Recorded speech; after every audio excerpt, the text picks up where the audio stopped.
प्रिय बच्चे, नमस्कार। मैं प्रदीप नारायण। जैसा आप देख पा रहे हैं, यह आपकी फर्स्ट बुक फ्लेमिंगो की पहली story the last lesson by Alphonse Daudet की कुल 3 वीडियोज को हमने पोस्ट किया है और आंसर्स के साथ हमने पोस्ट किया है। आपने उसे सुना होगा, देखा होगा और उसके आंसर्स को अपने नोटबुक में आपने नोट भी कर लिया होगा। माई मदर एट 66 जो आपकी पहली पोएम है बाई कमला दास, उसका भी हमने एक वीडियो पोस्ट किया है। आशा करता हूँ कि आपने सुना होगा और आपको सही से माई मदर एट 66 बहुत ही इंस्पिरेशनल, बहुत ही motivational a poem that shows the strong relation of a daughter with her mother, आपने शायद उसे भी कंप्लीट किया होगा। और आज लॉस्ट स्प्रिंग जो आपकी सेकंड स्टोरी है बाय एनिस जंग, बहुत सुंदर सी स्टोरी है। Lost spring stories of a stolen childhood, और इसके पहले वीडियो को हमने आपके लिए पोस्ट करने वाले हैं। आशा करते हैं आप पूरी तरह से बढ़िया से सुनेंगे और आपको समझ में भी बातें आएंगी। आप एक बार जरूर चैनल्स को सब्सक्राइब कर देंगे और इस बेल आइकन को दबा देंगे और नियमित तौर पर आपको वीडियोज बहुत ही अच्छी तरह से मिलते रहेगा और आंसर्स के साथ हम आपको उपलब्ध कराएंगे। तो आप देखेंगे lost spring stories of a stolen childhood by Anees Jung. Lost का मतलब खोया हुआ, स्प्रिंग का मतलब बसंत, स्टोरीज कहानियाँ, स्टोलन ए स्टील जो भर्ब है, स्टील मीन्स चुराना, इसका भीतरी फॉर्म है। स्टोलन चुराया हुआ, चाइल्डहुड बचपना मीन्स एक चुराए हुए बचपने की कहानियाँ जिस बच्चा ने ऋतुओं के राजा बसंत को खो दिया है। अपने भारत देश में एक वर्ष में कुल 6 ऋतु होते हैं और सभी ऋतुओं में सबसे जो श्रेष्ठ अच्छा ऋतु माना जाता है वह बसंत माना जाता है, स्प्रिंग सीजन माना जाता है। जो ऑटम के जस्ट बाद पतझड़, जब पेड़ पौधे में पतझड़ जो होता है उसके जस्ट बाद जो सीजन आता है, ऋतु मौसम आता है, उसे हम बसंत स्प्रिंग सीजन बोलते हैं। जिस सीजन में पेड़ पौधे में नए नए पत्तियां आता है, नए नए उसमें फ्लावर्स फूल लगते हैं और अधिक से अधिक प्रकार के वृक्षों में फल और अच्छे वाले फल उन गर्मी के दिनों में मिलता है। उस सीजन को हम बसंत बोलते हैं। और उसी बसंत सीजन में हम अपने देश में बहुत सारे पर्व होते हैं। भारत पर्वों का देश कहलाता है और इस देश में सबसे जो धूमधाम के साथ और मनोरंजन, खुशी, आनंद के साथ जो हम फेस्टिवल मनाते हैं उसका नाम भी है होली। इसी स्प्रिंग सीजन में हम मनाते हैं। लेकिन यहाँ पर आप देखेंगे ऋतुओं के राजा बसंत को एक बच्चा है वह खोता है, वह खो दिया है। वह बच्चे की बचपना खत्म हो गई है, बच्चे की बचपना चुरा ली गई है। यहाँ तो खैर हमें 1-2 बच्चे के बारे में देखना है, लेकिन अपने पूरे भारतवर्ष में इस जो एक कैरेक्टर यहाँ पर देखेंगे उसका नाम है साहेब और अगला एक कैरेक्टर देखेंगे उसका नाम है मुकेश। साहेब और मुकेश के जैसा अपने पूरे भारतवर्ष में ऋतुओं के राजा बसंत को लाखों नहीं करोड़ों बच्चे खोते हैं। वे उस ऋतु का आनंद नहीं उठा पाते हैं। तो यहाँ पर आपको देखना है कि साहेब जो बच्चा है वो ऋतुओं का राजा बसंत को कैसे खोता है, मुकेश जो बच्चा है वह ऋतुओं का राजा बसंत को कैसे खोता है। इसी चीज़ को इस स्टोरी में देखना है जिसका नाम लॉस्ट स्प्रिंग है। तो आप देखेंगे lost spring stories of a stolen childhood. Story 2 part में यहाँ प्रस्तुत किया गया है। पहला जो पार्ट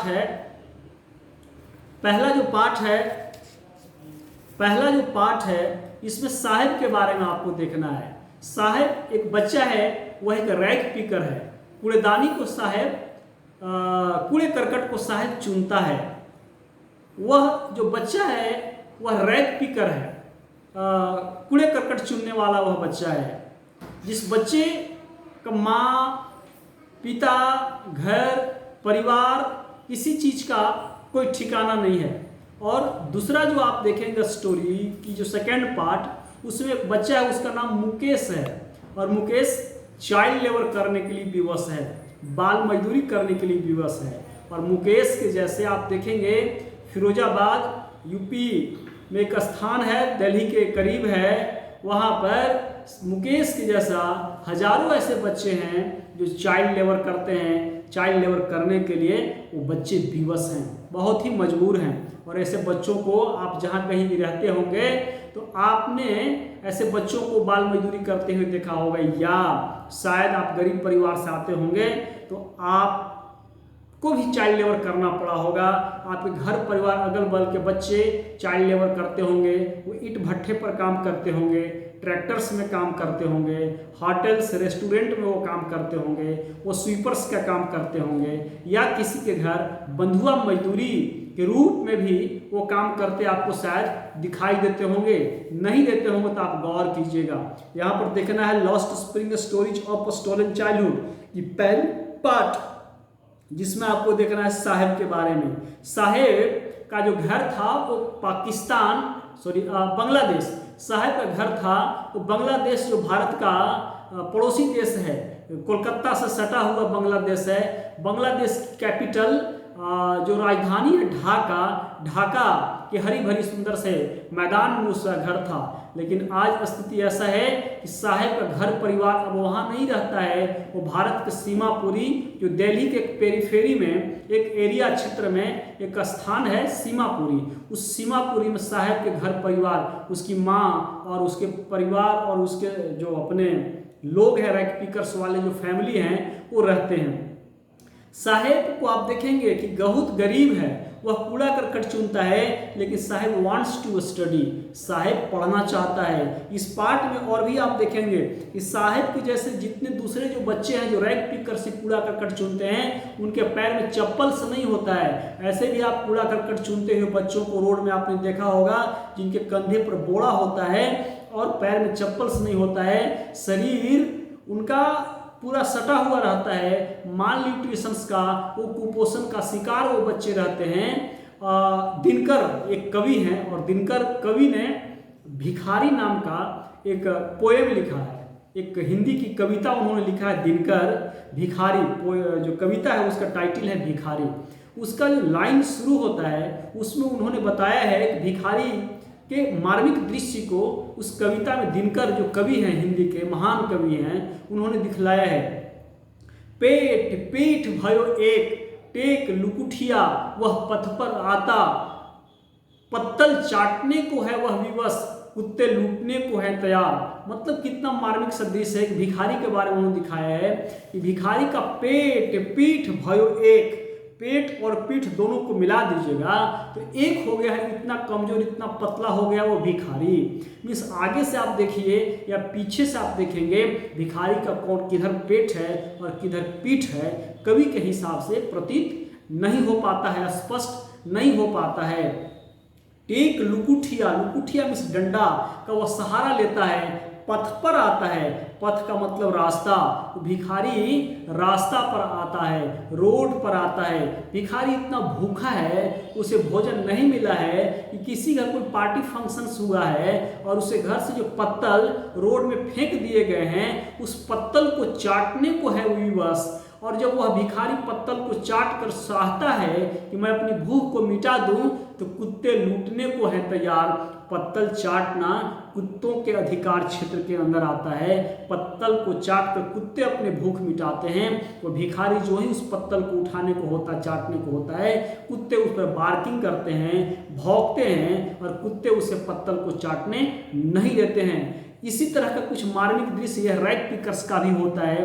कूड़े करकट चुनने वाले बच्चे बच्चियों का होता है, जिनके शरीर पर अच्छे कपड़े नहीं होता है, जो कुपोषण का शिकार हुए रहते हैं, शरीर में तनिक भी मांस नहीं होता है, हड्डियां दिखाई देते रहता है, उनके जो चिक्स हैं, गाल है वो धसे हुए रहते हैं, बाल है वो उड़ा हुआ रहता है, कंधे पर एक बोरा होता है, आंखों से भूख झलकते रहता है, घर में हो सकता कोई बच्चा है तो उससे भी छोटा बच्चा घर में पल बढ़ रहा होगा, उसे ही भोजन की चिंता होता है, मम्मी पापा उसके बीमार होते होंगे, अस्वस्थ रहते होंगे, वृद्ध रहते होंगे, उनकी भी भोजन की उनकी चिंता होती है। और दूर दूर तक कोई आशा की किरण, न तो कोई कूड़ा करकट मिलने की दिखाई देता है, न पैसे की दिखाई देता है, और न भोजन की दिखाई देता है। फिर भी साहेब कूड़ा करकट चुनता है और साहेब वांट्स टू स्टडी, साहेब पढ़ना चाहता है। आप देखेंगे यहाँ पर एक मंदिर के दृश्य को भी दिखलाया है, वो वहाँ पर बतलाने का एक कोशिश किया गया है कि साहेब के जैसे देश में हजारों बच्चे ऐसे हैं जो बेयरफुट रहते हैं, नंगे पैर रहते हैं, लेकिन मंदिर में एक पुजारी जो नए वाले हैं उनका बच्चा चप्पल्स पहनता है। वो आप देखेंगे 10,000 कूड़ा करकट चुनने वाले लोग हैं वो सीमापुरी में रहते हैं। 10,000, ये 1971 की बात है। आज तो वहाँ पर अब लाखों लोग हो गए होंगे जो कूड़ा करकट चुनने के काम को करते हैं। आप देखेंगे कूड़ा करकट ही उन बच्चों के लिए फूड है, उनके लिए कूड़ा करकट ही भोजन है। यदि कूड़ा करकट उन्होंने चुना, उसको बेचा, पैसे आया, भोजन की व्यवस्था हुआ। कूड़ा करकट नहीं चुना, कूड़ा करकट नहीं मिला, नहीं बिका, भोजन की व्यवस्था नहीं, भूखे पेट रहना पड़ता है। आप देखेंगे साहेब इतना के बाद भी कूड़े करकट को, मानी साहेब के लिए कूड़ा करकट, साहेब के जैसे जो लोग हैं उनके लिए कूड़ा करकट, साहेब के परिवार वालों के लिए कूड़ा करकट 1 रुपया का नोट है, 10 रुपया का नोट है, चांदी का सिक्का है और सोना भी है साहेब जैसे लोगों के लिए।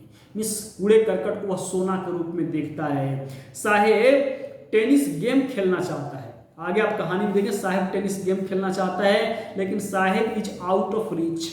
साहेब उस गेम से के पहुंच से बहुत दूर है, बहुत बाहर है। साहेब उस गेम को नहीं खेल सकता क्योंकि यह गरीब है, इसके पास पैसे नहीं, संसाधन नहीं, व्यवस्था नहीं, न तो यह टेनिस शूज खरीद सकता, न टेनिस खेलने के लिए संसाधन है, वह संसाधन वह व्यवस्था बना सकता है।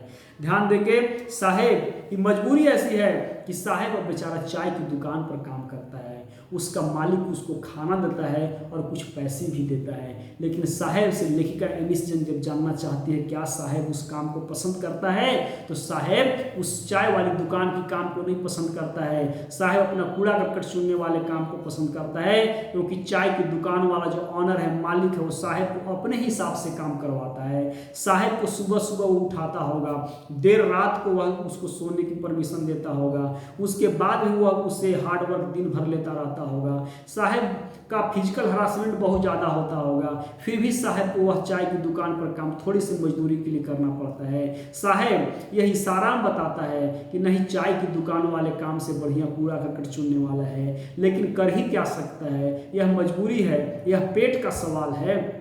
Stomach is equal to what, यह पेट का सवाल है, इसलिए साहब चाय की दुकान पर काम करना नहीं बल्कि कूड़ा करकट चुनना चाहता है, फिर भी मजबूरी में उसे चाय की दुकान पर काम करना पड़ता है। आप स्टोरी को लाइन बाय लाइन देखेंगे। समटाइम्स आई फाइंड अ रूपी इन द गार्बेज, आप बुक में देखेंगे, समटाइम्स आई फाइंड अ रूपी इन द गार्बेज। साहेब सुबह सुबह लेखिका एनिस जंग के मोहल्ले में जाता है और नियमित तौर पर जाता है। मोहल्ले के लोग जो कूड़े करकट घर से निकलता है उसे वो बाहर फेंक देते हैं, गार्बेजिंग करते हैं, एक जगह पर जमा कर देते हैं, और साहेब जाता है और एक डंडे के सहारे उसे वह उड़ेलता है। जब स्क्रंच अप करता है, उसे वह उड़ेलता है, तो साहेब को वहाँ से 1 रुपया का एक नोट मिल जाता है, सिक्का मिल जाता है, कुछ और चीज़ें मिल जाता है। ऐसा हो सकता है कि कूड़े करकट में क्या पैसा मिल सकता है? जी मिल सकता है। हो सकता है आपके घर में पैसे भुलाया होगा, घर की माता बहनें या जो भी घर के लोग हैं काम करने वाले, उसको उन्होंने झाड़ू लगा दिया, वह फेंका गया, साहब उसे स्क्रंच किया, उसको उसमें से मिल सकता है। ऐसा होता भी अक्सर कि कूड़े करकट में फेंका के घर के बहुमूल्य चीज़ को और हम खोजते रह जाते हैं, वह चीज़ हमें नहीं मिल पाता है। इसलिए साहब कूड़े करकट के ढेर को उड़ेलते हुए बोलता है, मुझे कभी कभी कूड़े करकट के ढेर में 1 रुपया का नोट मिल जाता है। Why do you do this? I ask साहब whom I encounter every morning, scrounging for gold in the garbage dumps of my neighborhood club। साहब को एनिस जंग लेखिका प्रत्येक दिन अपने मोहल्ले में देखती है कि एक बच्चा है, वह कंधे पर बोरा लिए आता है और मोहल्ले के कूड़े करकट वह उकटता है, वो उड़ेल देता है। एनिस जंग पूछती है, बताओ बाबू तुम इस काम को प्रत्येक दिन क्यों करते हो, तुम इस काम को क्यों करते हो, इस कूड़े करकट उड़ेलने की काम को क्यों करते हो। Saheb left his home long ago, Saheb ने अपना घर बहुत दिन पहले छोड़ चुका है। Set amidst the green field of Dhaka his home is not even a distant memory, Saheb का घर है वो बांग्लादेश की राजधानी ढाका में स्थित था और अभी भी साहेब का घर है उसकी यादों में बहुत दूर नहीं है। इस साहेब को यह बात पता है उसका घर बांग्लादेश की राजधानी ढाका में था, लेकिन आज वो भारत की सीमा पूरी में रहता है। आगे आप देखेंगे, there were many storms that swept away their fields and homes, एक बार बहुत जोर से आंधी और तूफान आया, जिस आंधी और तूफान में साहेब और उसके जो लोग थे सारे व्यक्तियों के घर को स्वेप्ट अवे कर दिया, इस अपने साथ उजाड़ दिया, उड़ा करके ले गया। बोलता है his mother tells him, Saheb की माँ साहेब को यह बात बतलाती है, that's why they left looking for gold in the big city where he now lives, यही कारण है कि अब वो जहाँ बड़े शहर में रहते हैं सीमापुरी में दिल्ली में वो वहाँ पर रहते हैं, इसीलिए उन लोगों ने बांग्लादेश को छोड़ दिया था क्योंकि जो रहने की आशियाना था हवा और तूफान ने उसे भी उजाड़ दिया था। I have nothing else to do, he mutters looking away, साहेब के पास कोई काम नहीं रहता है, साहेब बहुत दूर देखते हुए बोलता है I have nothing else to do, मेरे पास करने के कुछ काम नहीं है, मेरे पास करने के कुछ काम नहीं है। यदि करने के कुछ काम होता तो why do I scrounge the garbages, मैं इस कूड़े करकट को क्यों उड़ेलता। Go to a school, I say glibly, realizing immediately how hollow the advice must sound. तो एनिस जंग को साहेब ये बतलाता है कि मेरे पास करने के कोई काम नहीं है, इसीलिए मैं कूड़े करकट को उड़ेलता हूँ। एनिस जंग बोलती है थोड़ा मजाक करते हुए कि यदि तेरे पास कोई करने के काम नहीं है तो गो टू स्कूल, विद्यालय चले जाओ। एनिस जंग साहेब को विद्यालय जाने की सलाह देती है, लेकिन अब साहेब जो बच्चा है वो बहुत ही गरीब है, उसके पास भोजन की व्यवस्था नहीं है, पढ़ने की बात तो खैर बहुत ही दूर की है साहेब के लिए। साहेब बोलता है फिर भी there is no school in my neighbourhood, when they build one I will go, Saheb फिर भी बोलता है कि मेरे आसपास पड़ोस में कोई विद्यालय नहीं है, जब लोग विद्यालय बनवा देंगे, बिल्ड करेंगे, बनाएंगे, खड़ा करेंगे, पढ़ाई शुरू होगा तो मैं उस विद्यालय में बोलता आई विल गो, आई शैल गो नहीं बोलता, आई शैल गो मतलब मैं जाऊंगा, लेकिन साहेब बोलता आई विल गो, मैं उस विद्यालय में अवश्य जाऊंगा।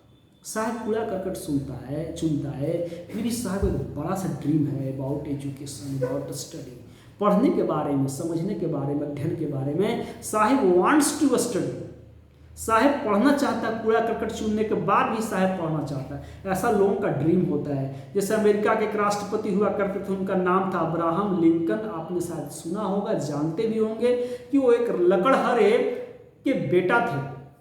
पापा उनका लकड़ी चुनने का और बेचने का काम किया करते थे, फिर भी अब्राहम लिंकन उस परिवार में, उतनी गरीब परिवार में जन्म लेकर के और उन्होंने पढ़ने का काम किया और अमेरिका की, दुनिया की सबसे पावरफुल शक्तिशाली देश अमेरिका को राष्ट्रपति तक बने। समझना है, साहेब एक रैंक पिकर है, फिर भी वांट्स टू स्टडी। अपने देश के माननीय प्रधानमंत्री जी बोलते बार बार चाय बेचते थे, इतने गरीब परिवार में जन्म लेकर के देश की दूसरी बार लगातार प्रधानमंत्री उन्होंने बना। समझना है, if I start a school will you come, I ask half joking yes he says smiling broadly.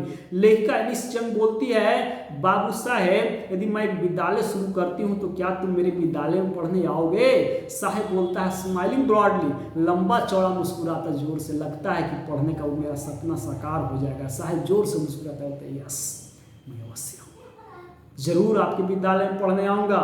A few days later I see him running up to me, is your school ready. और कुछ दिनों के बाद साहेब एनिस जंग को देखता कि वहाँ पर वो वही लेखिका या वह महिला दीदी जा रही है जो हमसे वादा की थी विद्यालय शुरू करने को।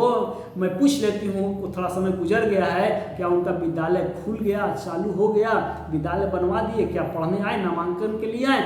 एनिस जंग के पीछे पीछे साहब दौड़ते हुए जाता है और जाकर वह पूछता है मैडम इस विद्यालय के बारे में आप बोली थी, क्या मेरा विद्यालय शुरू हुआ।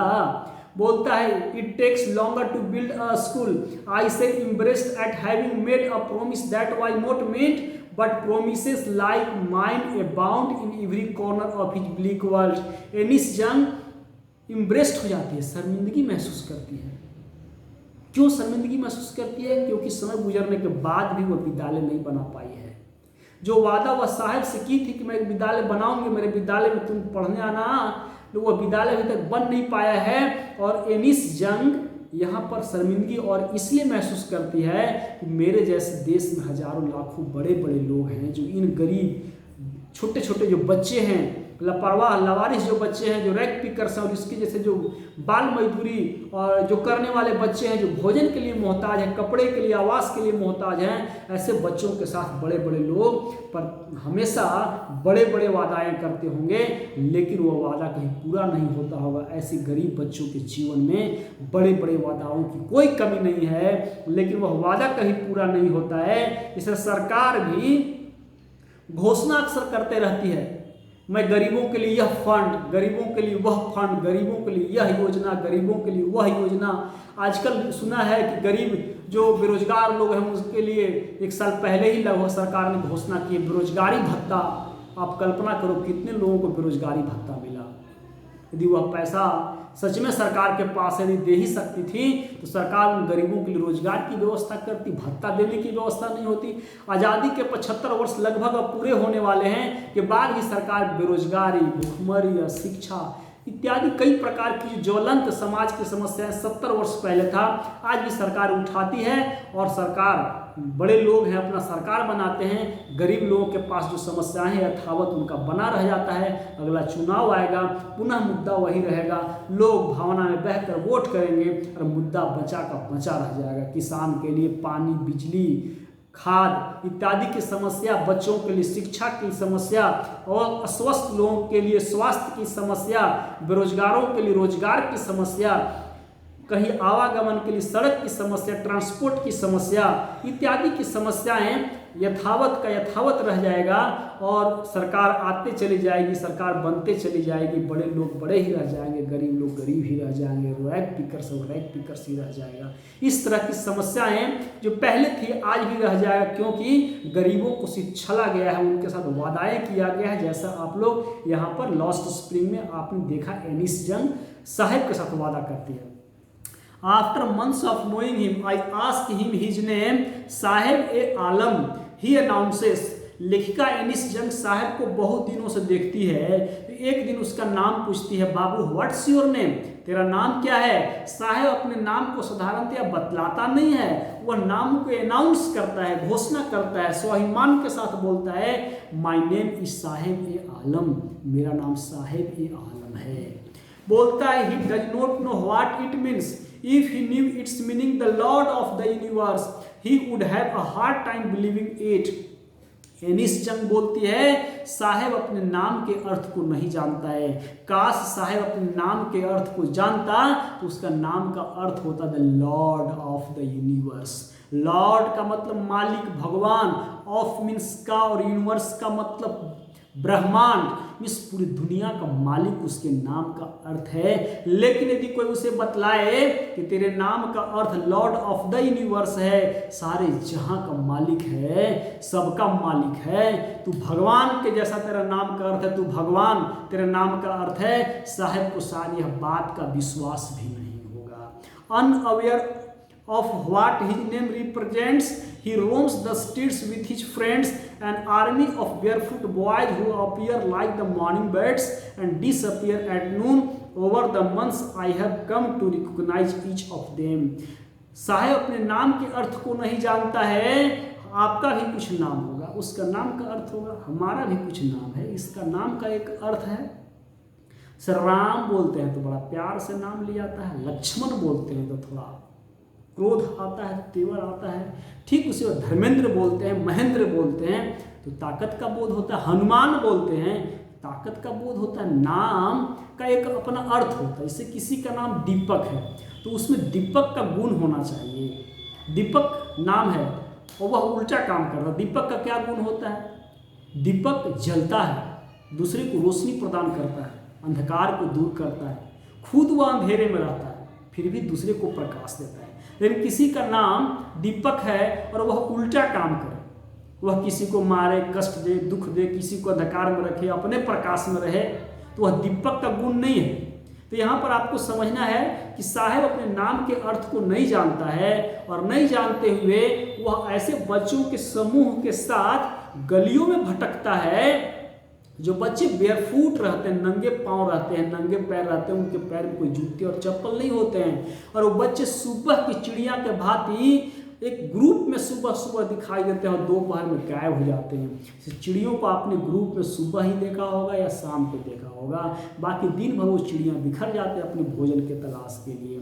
और लेखिका एनिस जंग महीने से उन बच्चों को जब देख रही है तो देखते देखते हर एक बच्चा को वह पहचानने लगी है कि सब जो बच्चे हैं, इसका नाम यह है, इसका नाम यह है, या यह वही बच्चा जो कल आया था और ये रैक पिकर्स हैं। बोलता why aren't you wearing chappals I ask one. एक दिन लेखिका एनिस जंग कुछ बच्चों का समूह था, उन बच्चों के समूह से एक दिन एक बच्चा से पूछती है, बाबू तेरे पैर में जूते चप्पल क्यों नहीं है, तुम क्यों नहीं पहनते हो?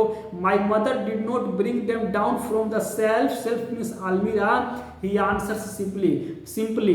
बच्चा साधारणतया उत्तर देता है, मैं छोटा बच्चा हूँ, अलमीरा पर चप्पल ऊपर रखा हुआ रहता है, मेरी माँ उस अलमीरे से उतार नहीं देती है, मैं पहुँच वहाँ तक नहीं पाता हूँ, इसलिए मैं पहनता नहीं हूँ। लेकिन बात भाई साहब हकीकत यह है, सच्चाई यह है कि वह बच्चा के पास चप्पल और जूता है ही नहीं, उसे घर इतने पैसे संसाधन व्यवस्था नहीं है उस बच्चा को चप्पल ही पहनने की नसीब हो।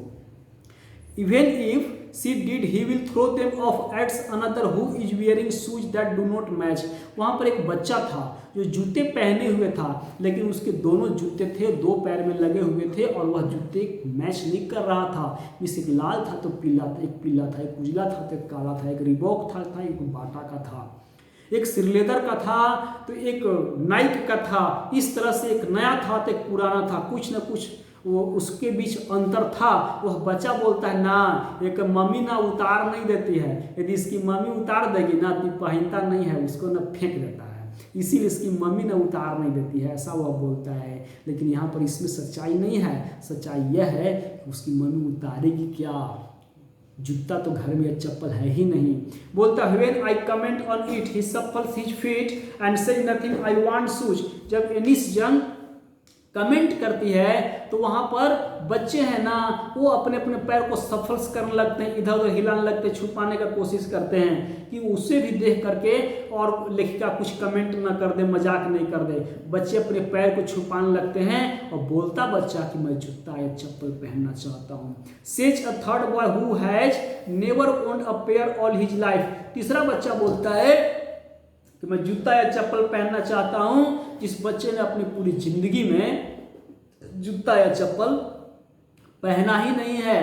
Travelling across the country I have seen children walking barefoot in cities on village roads. Anees Jung बोलती है कि चलने के वक्त, यात्रा के दरमियान हमने देखी है सड़कों पर, गांवों में, घरों में, मोहल्लों में देखी है कि बच्चे जो कूड़े करकट चुनने वाले गरीब जो बच्चे हैं वो बेयरफुट रहते ही हैं, उनके पैर में कोई जूते और चप्पल होते ही नहीं है। It is not lack of money but a tradition to stay barefoot is one explanation. एक व्यक्ति बोलता है कि वो जो बच्चे हैं वो जूता चप्पल नहीं पहनते, नहीं पहनने का उनकी अपनी एक ट्रेडिशन है, परंपरा है। लेकिन बात सही यह है कि उनके पास पैसे की कमी है। ट्रेडिशन परंपरा की बात नहीं, उनके पास पैसे की कमी है, जिस कमी के कारण वो बच्चे जूते चप्पल नहीं पहन पाते हैं। I wonder if this is only an excuse to explain away perpetual state of poverty. Anees Jung बोलती है कि मुझे बड़ा आश्चर्य होता है कि लोग गरीबी गरीबी गरीबी की बनी रहने वाली स्थिति के कारण जूते और चप्पल नहीं पहन पाते। बड़ा विचित्र स्थिति है और ऐसी स्थिति अपने देश में करोड़ों परिवार, करोड़ों घर के लोगों को मिलेगा जिनके जीवन में जूते और चप्पल नहीं मिले हैं, बढ़िया भोजन एक बार भी नसीब नहीं हुआ है, अच्छे कपड़े, नए कपड़े एक बार भी नसीब नहीं हुआ है। बोलता है remember a story a man from Udupi once told me as a young boy he would go to a school past an old temple where his father was a priest. यहाँ पर एक यूडीपी व्यक्ति है, उसने लेखिका एनिस जंग को एक कहानी बतलाया था।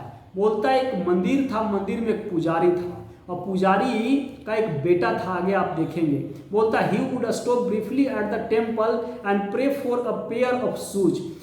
30 years later I visited his town and the temple, which was now owned in an air of desolation. In the backyard where lived the new priest, there were red and white plastic chairs. A young boy dressed in a grey uniform, wearing socks and shoes, arrived panting and threw his school bag on a folding bed. Looking at the boy, I remembered the prayer another boy had made to the goddess when he had finally got a pair of shoes. Let me never lost them. The goddess had granted his prayer. Young boy, like the son of the priest, now wore shoes, but many others, like the rag pickers in my neighborhood, remained shoeless. एनिस Jung बोलती है कि DP व्यक्ति ने मुझे कहानी बतलाया था। कहानी था कि रास्ता में एक मंदिर था, मंदिर का एक पुजारी था, पुजारी मंदिर के पीछे रहता था।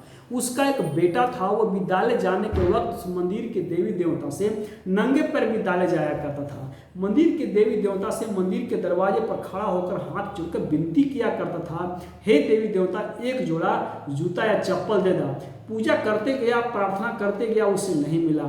बहुत वर्षों के बाद लेखिका एनिस जंग जब उसी मंदिर को घूमने उस शहर को जाती है तो वह पाती है कि आज वो मंदिर में एक नया पुजारी मंदिर के पीछे वाले आंगन में रहता है। वह पुजारी का एक बेटा है और वह बेटा विद्यालय पढ़ने जाता है। जाने के वक्त वह देखती लेखिका कि वह एकदम ग्रे यूनिफॉर्म सुंदर सा ड्रेस पहन रखा है और उसके पैर में जूते और चप्पल लगे हुए हैं। वह भी मंदिर के देवी देवता से प्रार्थना करता है। दोनों के बीच अंतर है कि पहले वाले पुजारी के बेटा नहीं पहन पाया और नए वाले पुजारी के बेटे के पैर में जूते लगे हुए हैं। एनिस जंग कहती है पहले वाले पुजारी के बेटे के जैसा आज भी देश में हजारों लाखों ऐसे गरीब बच्चे हैं जो बच्चे जूते और चप्पल नहीं पहन पाते हैं। कुछ ही ऐसे बच्चे हैं जिनको जूते या चप्पल नसीब हो पाता है। तो ये आपकी स्टोरी है my mother lost spring by Anees Jung और ये आपका फर्स्ट वीडियो इसका है। लगता है 2 वीडियोज और इसके बन पाएंगे और इसे भी हम पोस्ट करेंगे आपके लिए और आप इसे बार बार सुनेंगे और दूसरे लोगों को भी बताएंगे, शेयर कर देंगे ज़रूर। और तब तक के लिए धन्यवाद, नमस्कार, जय हिंद।